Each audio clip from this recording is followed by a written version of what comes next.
everybody, and welcome to a no damage run. Successfully completed. This took many more tries than I had anticipated. I've been trying to do this for, I don't know, around 4 months, and it finally happened. So, I am not giving this commentary live. There's no way I could have successfully done this run while speaking. But this is the first time that I'm watching it after completing the run a couple of days ago. So, you know, there may be some surprises for me as well. Let me just talk about the definition of this no damage run specifically. So, the definition is not that I will take no damage at all throughout the run, just that I take no damage from enemies. So, I'm allowed to walk into curse rooms, play blood banks, and even use items theoretically that cause damage, like kamikaze or razor blade or something like that. I don't think I use any of those items, but I definitely walk into curse rooms. Definitely use blood banks on this run. I believe I use blood banks on this run. So, I wanted to give this to you guys. I've never seen a no damage run put up before. Oh, the other thing is that this run is not going all the way to Blue Baby. Although I'm hoping maybe to try that challenge in the future. My first goal was to make it through Sheol. So that seems like a great enough success for me at the moment. Although in the future, it's possible we could have a no damage run all the way to Blue Baby. So I'm going to talk a little bit throughout the run about why I'm making certain decisions. I had a certain idea as I was attempting this run over the last couple of months of what the best strategy would be, and that's definitely changed. My idea of the best items to take and the way to optimize possible success has definitely changed as I failed over and over and over again. So things are going pretty well so far, it seems like. I have the magic mushroom, I believe, and mom's bottle of pills, not bad. Health down, okay, that's not good. But health is not a huge problem, as it shouldn't be, in theory. Because obviously we're not allowed to get hit. The only thing that health is good for, really, is playing blood banks, playing demon judgments, and of course deals with the devil. So deals with the devil are going to be absolutely essential to completing this run. And that was really probably my number one strategy, was try to get as many deals with the devil as possible to pick up, Spirit of the Night or anything that gives you flying is incredibly useful. Brimstone, and especially trying to become Guppy, because, as with any run, the most essential things are as much damage as possible and some defense. The difference between a run like this and any normal run while you're trying to beat the game is that items that will protect you against, just individual rooms that it's really hard to get out of. Wow, that was close. Phew. Are absolutely essential. So tarot cards actually become one of the most important things in the game when you're trying to take no damage. Any tarot card that teleports you to a room that you know is a safe house, like an item room, a shop that greed isn't in, or a secret room, or the starting room, so the Fool card. All of those become absolutely essential, along with the Death card, Sun card. When I'm playing the game normally, these are not items, or these are not consumables that I consider to be kind of like top priorities, because they only help so much. It's only one room, but when you're trying to take no damage, boy, it's super important. So I think so I pick up the sack of pennies here.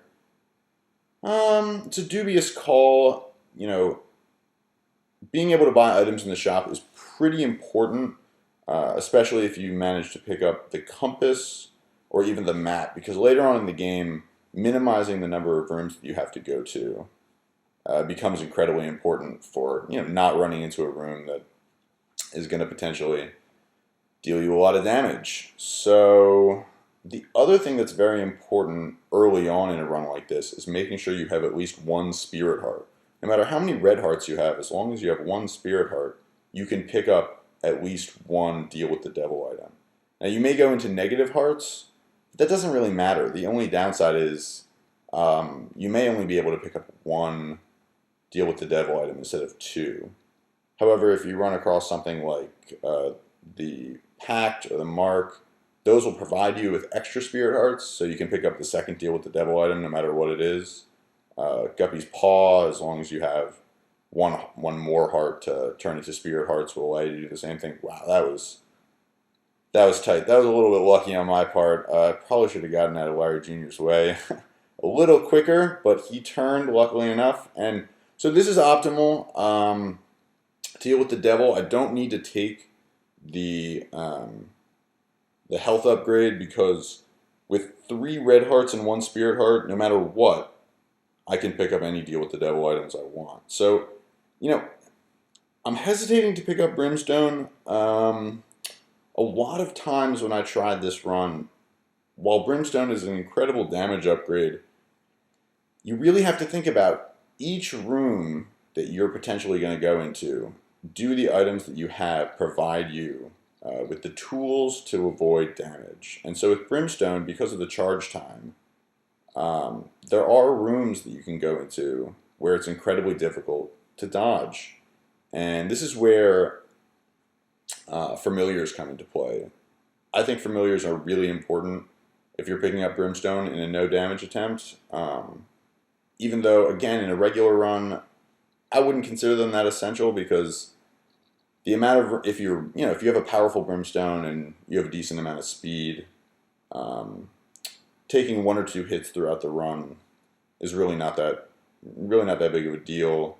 But here, obviously, it's incredibly important. So that's another thing. Speed becomes absolutely essential. It's not an item that I consider to be kind of like of the utmost importance in a normal run. I'm much more invested in picking up damage, tiers upgrades, stuff like that.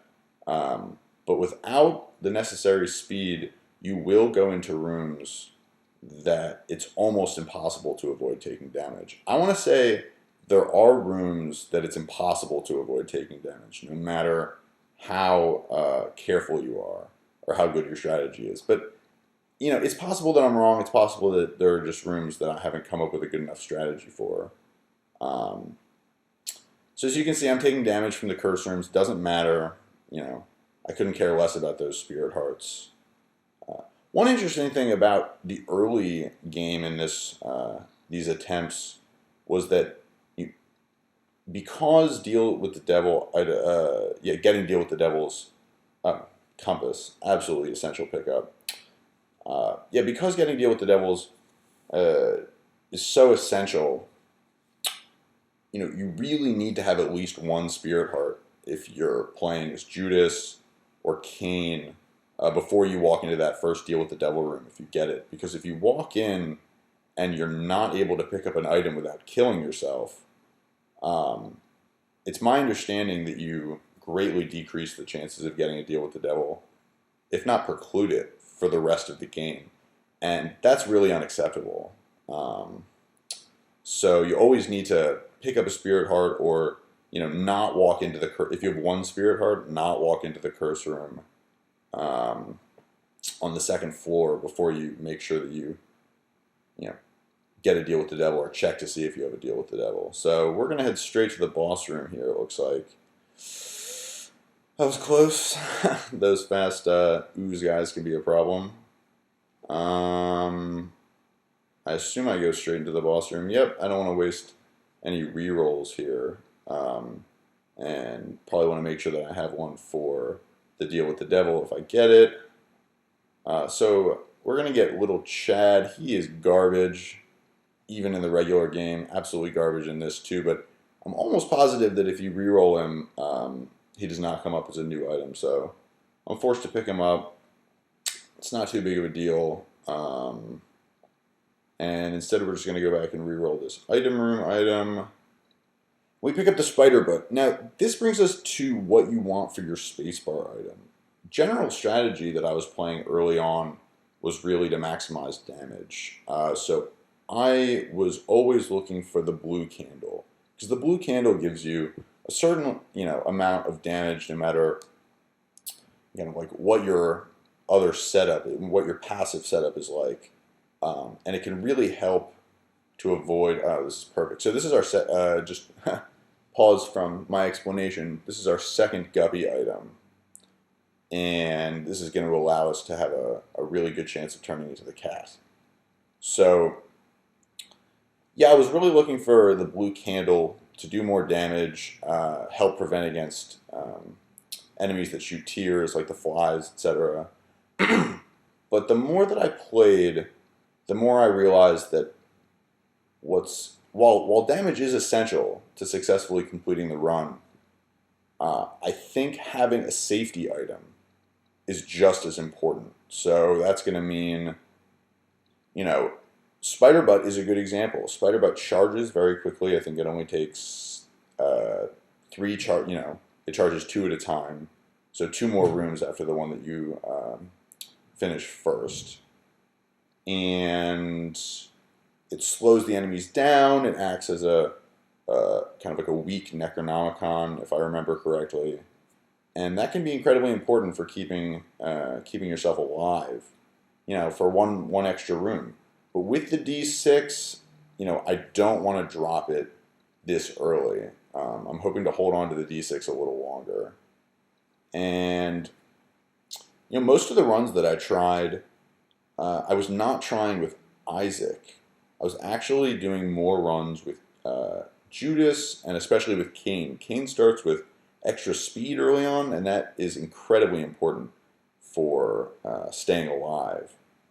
I know it seems like Cain wouldn't necessarily be the perfect choice for a no damage run, but I found him to be really useful. Okay, so we are Guppy now. This is incredibly useful, both for flying and for damage. So we're going to have, Guppy provides you with a version of the mulligan, which is super useful. The only problem with becoming Guppy, and early on when I was trying to come up with strategy for this run, I considered not becoming Guppy. And this was because I was worried about the flies, killing an enemy that you don't want to kill while you're too close to it. So any kind of bomb or any enemy that's going to hurt you, if it dies while you're too close to it. You can't really control the flies that easily. But, the more that I played, the more I realized how important that extra damage really is. As we move along in the game, it's going to become incredibly useful. And if you haven't tried this run, I definitely recommend it. It is a doozy. When I started trying, I really thought, I play this game a lot. I've beaten the game through Blue Baby with a bunch of characters without going to item rooms or shops, and I have a couple of those videos posted on my YouTube channel. You can check them out if you want. And this challenge isn't even going to. This challenge is not going all the way to Blue Baby. I figured, make it through Satan. It shouldn't be too hard. I didn't figure it'd take more than a couple of weeks. Well, that was a long time ago. As I said before, it's been months. And it turns out, the better your setup, the more pressure is on every time you walk into a room not to take any damage. And a combination of, circumstances that you just can't anticipate. And I think when most of us play the game, our minds are not really thinking about how can I get out of every room without taking any damage. So a room like this, for instance, I cannot tell you how many runs that room killed, especially when you don't have flying. It was just terrible. Even though normally I consider that room to be, you know, basically a gimme. Even if I take damage every once in a while, I found it really difficult. So we have a bunch of items to reroll here. It's kind of a shame. We're going to go ahead and pick up the battery, and that is another really essential factor to this run, along with a safety item. Having either the 9-volt or the regular battery is super useful.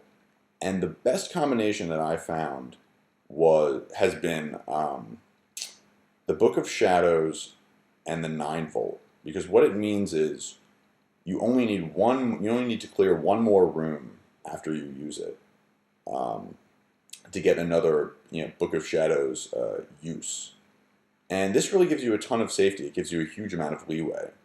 And what you have to start getting used to, if you're going to kind of like follow that strategy, is using an item like that really, pretty often. Don't think to yourself, well, I really want to save it for the next room. If you think there's any chance that you're about to run into an enemy, just pop it. Just use it. So this is going pretty well. We got another deal with the devil here. We're going to grab that HP upgrade, and I absolutely forget what I decided to do. Okay, I reroll both of them. Interesting. Guppy's head, while we don't need it, I've actually found to be a pretty good spacebar item to carry most of the way through the game. The flies that you get for every single room kind of act as a form of protection. If there's an enemy that's gonna kind of like be difficult to go out of your way to kill, the flies can really help you out there. So if you don't have something like the Book of Shadows, or Mom's Bra is also incredibly useful. I think Guppy's head is, assuming you have a good amount of passive damage, I would say Guppy's head is almost more useful than the blue candle in terms of trying to complete this no damage run. So we're going to pick up a tarot card here and hope. Yep. Okay. So the Fool is really a great card. It's a safety.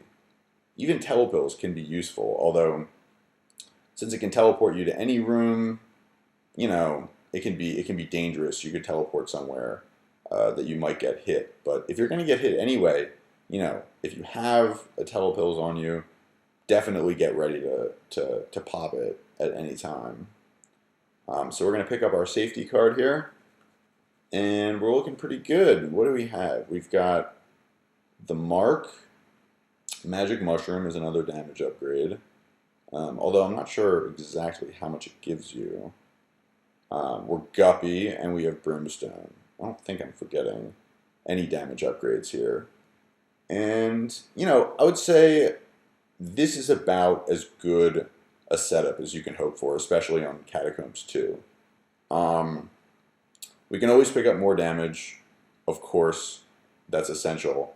At this point, what we're looking for is one of those safety items. And especially with the battery, it's about as good a setup as you get. And it's not as if I haven't had this setup, many other times.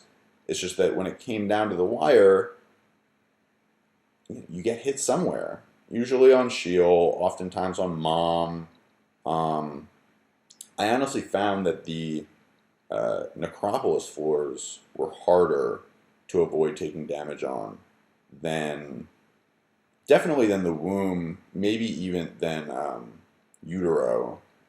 I'm not sure exactly why. I think the Leapers, the guys who jump up and then pop back down and shoot out those tears, man, they really kill me. So we're not going to pick up the Nun's Habit. I think I'm not going to reroll that because I'm not imagining that I'm going to get the necessary money to buy it. And since we already have the compass and we have a battery, what we'd be hoping for there is really 9-volt, and it's not absolutely essential. Although 5 cents, 6 cents, it's not looking too bad. So plenty of bombs, plenty of keys. At this point, honestly, those are not super important to me. Now that I have 6 cents, I guess I figured it was more likely that I would end up being able to pick it up, so we're going to re-roll it. Mom's coin purse is not what we're looking for. So we're just going to move along here. You know, playing mob trap rooms could be useful. We could get a useful tarot card out of it or something, but you know, I don't think it's worth the risk of taking damage. So it's really important that we're strong enough with the Brimstone to kill those leapers right off the bat. Otherwise, that room becomes an absolute nightmare. And I would say we're getting pretty lucky with the bosses we're fighting as well. Loki's pretty easy. Although, you gotta be careful about what you say is easy when you can't take a single hit throughout the entire run, you know. And those spikes are following me everywhere. So, I said speed was very useful before. I guess the magic mushroom gave me a speed upgrade early in the game. And I probably feel like, you know, I have enough speed to avoid all the enemies I want to avoid. If you have too much speed, oh, that was so close. I don't even know how I didn't take damage there. God, that was absolutely terrifying. If you have too much speed, I think it can be incredibly difficult to dodge every shot as well, and also to aim your shots. I mean, it's easier with Brimstone, but you know, it's definitely too much speed is definitely not a benefit. So, for instance, not picking up that syringe, you know, that's a huge speed upgrade, and you know, I don't think it's important. So, another close room, tight dodging, more flies. Okay, you know, things are going great so far, but as I said, we don't have a safety item. Hoping for it here, you know, 30 bombs. It's not important for the rest of the game. The only thing we're really going to need bombs for is something like the Mom's Heart fight, and even there, with all the flies around, you know, they can kind of drag the bombs somewhere you don't want them to be. I forget if I use them on the fight, but, you know, it's kind of a dangerous tactic when you're not able to take a single hit. So we're going to go down to Necropolis, and, you know, honestly, a room like this is a little tricky too. Once you're over the gap, it's pretty easy, but you know, it was a little harrowing there for the moment. Pick up some money. Maybe we can get something decent in the shop. I don't really remember. And at the moment, I guess all we're really looking for now is more damage that does not, you know, make Brimstone charge too slowly, because that can be a huge problem as well with no familiars. Oh, here's a familiar. That's useful. And we're looking for some kind of safety item. Now, we already gave up... what did we give up? We gave up Spider Butt, so that can't appear anymore. But Unicorn Horn is a good safety item, but it takes 6, you know, it takes 6 individual charges, and that does not make it very practical for this fight. Now, this room is terrifying. There's just so many things that can go wrong. Being able to fly standing in the corner there is pretty useful. But, whew, okay, we're out of the woods. Really, Mom's Bra, Book of Shadows. Those are the essential items. They do not take very long to charge, and they give you, you know, a ton of protection. Even Mom's Pad is not the worst thing in the world, especially if you have a lot of damage to, you know, clear most rooms out pretty quickly. So picking up the compass here, the map here is incredibly useful. You know, because you can always go the wrong direction. The compass doesn't always make it clear which way you should go on a particular floor. And I don't think we go up to the top right. I don't think it's that important to go to the arcade or the mob trap room or anything. I think we're just going to go ahead and fight Mom and get out of here. We're still carrying the Fool card. Super important. You know, the longer we can hang on to that, the better. Especially on Shield, where, you know, if you run into rooms where there are like multiple, you know, multiple Fallen or a bunch of Chads or something, you know, it's not as hard as, it's obviously not as hard as you know, the chest or something like that. Terrified of even trying this run for that reason. Okay, and we're out of the mom fight. That was super easy. One question that I, you know, have been struggling with on this run is whether or not the hit that you can take at the end of the mom fight, you know, from, I don't know, the little explosion that I think is the mom's foot coming down, like as she dies or something, whether that constitutes a hit in the definition of this run. Now, I have, fortunately enough, you know, each of the times that that happened where I hadn't gotten hit, ooh, that's dangerous. I did end up getting hit, so it didn't matter. There are runs where I took one hit on the entire thing, plus the mom's foot coming down. But, you know, if anybody knows, you can, you know, post an answer in the comments. I never looked it up. I don't look up most things about this game. Frankly, it'd probably make it better, but you know, I like kind of coming up with my own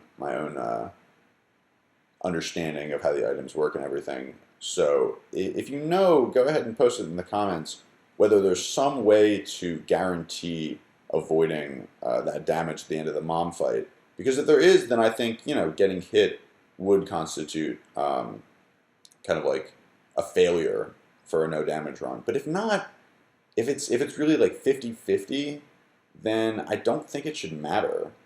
It just makes the run look a lot uglier. But I think, you know, if it's damage that you can't avoid, then I wouldn't define it. Oh, I am going up this way. I honestly don't know why I'm even coming up here.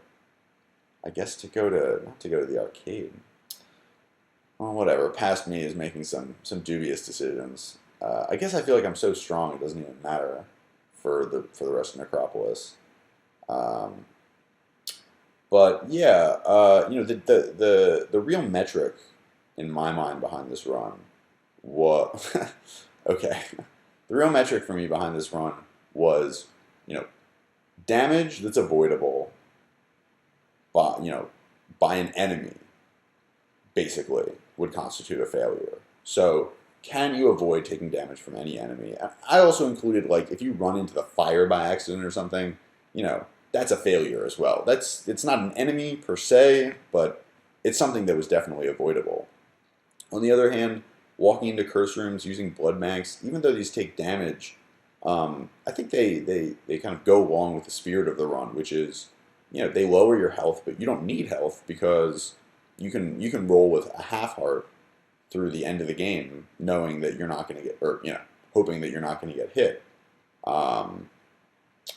Now, I guess a challenge, you know, an extension of this challenge could be, you know, literally take no damage throughout the entire run, which would mean if you're going to walk into a curse room like this, you better have a telepills because you can't take damage on the way out, and you better have flying on the way in.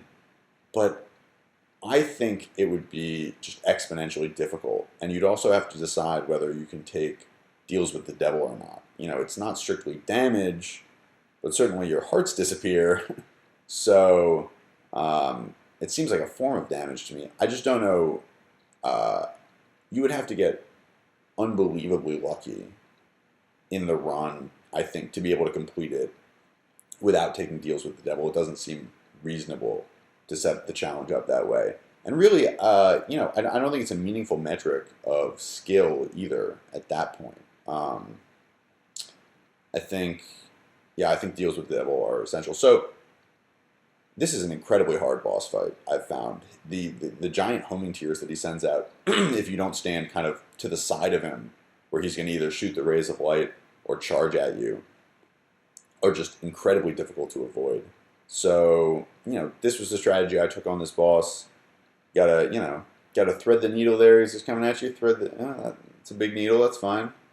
And because we have so much power, you know, I don't think it's too difficult of a fight as long as you take it carefully. So we could reroll the pony if there's nothing in the deal with the devil room that we want. I think we're going to reroll both of these, I assume. We do, and okay, so that's great. You know, rage is not huge, but the pact, excellent damage upgrade. And going along with the spirit of, not taking damage from enemies, I think dying, as long as you're doing it intentionally, is okay. Now, the runs that I do, I don't usually try to take advantage of, like, getting multiple level 4 Meat Boys or something by killing myself over and over again against one of the horsemen. Frankly, I don't think it's useful to have level 4 Meat Boys or even level 3 Meat Boys. I think they kind of hinder your control over what's happening in the run, and that's really what's most important, is being in control the whole time. When they run wild, you have no idea. And the same thing applies to really great items like, this is terrifying. So that's a room that could just, end your run right there, because who knows where one of those shots is going to fly. And we still don't have a protection item.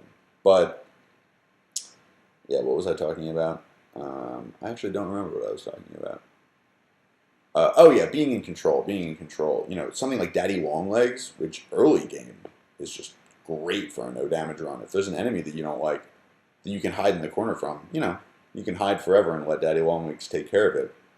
But if you're in a room where there are bomb flies, roaming around the whole time, it becomes a lot more luck-based, whether or not Daddy Longlegs is going to screw you by stomping on one of them next to you, and your run is done one more time. So, honestly, again, I don't know why I'm, risking myself. I think I'm pretty strong, so I'm not too worried about taking any damage, but, still, past me is baffling myself right now. Okay, so this is as good as it can get right now. Getting the pentagram this late, when you really assume after that deal with the devil on Womb 1 or Utero 1, you assume that that's the last damage upgrade you're going to get. And pentagram is, besides getting damage from a golden chest through Stephen's head or something, or just Stephen, pentagram is about as good as it gets. So we are, we're rocking here. The only thing we're missing is something to protect us, and unfortunately, not a lot of options left. We've got this Mom's Heart boss fight, which I think I'm mentally preparing for.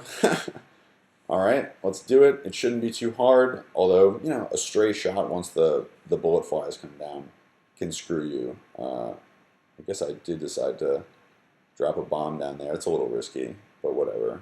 And as you can see, killing Monstro in maybe 2 hits, it's a pretty good metric from where we are. The Brimstone shot looks lovely with rage, making it all bright and shiny.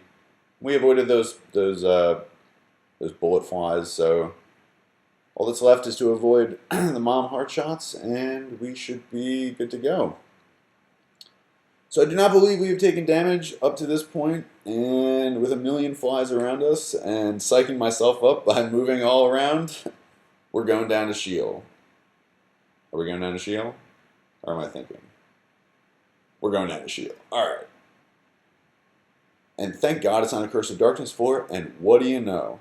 There's a library. And this could absolutely save our game. If there's a Book of Shadows in there, that is a huge bonus to trying to beat the game. So, there's a Judgment here, which is, wonderful. Can't do anything but help, really.